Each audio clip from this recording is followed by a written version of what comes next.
I always like to say that before the 2023 legislative session, there had never been a Black woman in the Minnesota Senate, but thankfully, Senator Mohammed, Senator May-Quaid, and I were able to change that, and we've shown that that matters.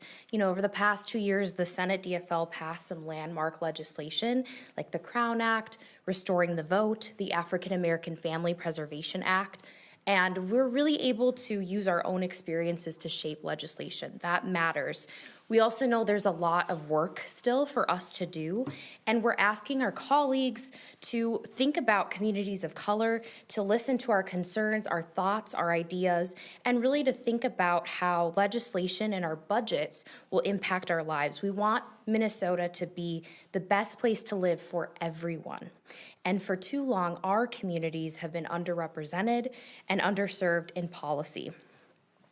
I want to highlight just a few things that I will be championing this session, like Minnesota Connecting Families.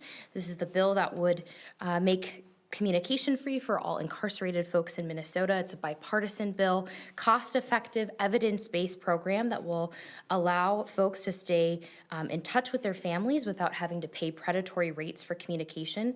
A third of families go into debt just trying to stay in touch with their loved ones, and we know that those families are disproportionately people of color, Indigenous folks, and low income. So we need to remove those outrageous fees to keep our families connected. I'm also prioritizing a ban on legacy admissions. Legacy admissions reinforce a cycle of disparity, and the data shows that the system fares upper-class white folks over people of color. Many first-generation, low-income, and students of color have faced enough barriers to get to the college admissions process. Legacy preferences are exclusionary, and they exacerbate inequities in higher education. And finally, I will continue to bring forward legislation that prevents landlords from discriminating against those who use Section 8 and other housing choice vouchers to pay rent. All Minnesotans should have access to safe and affordable housing.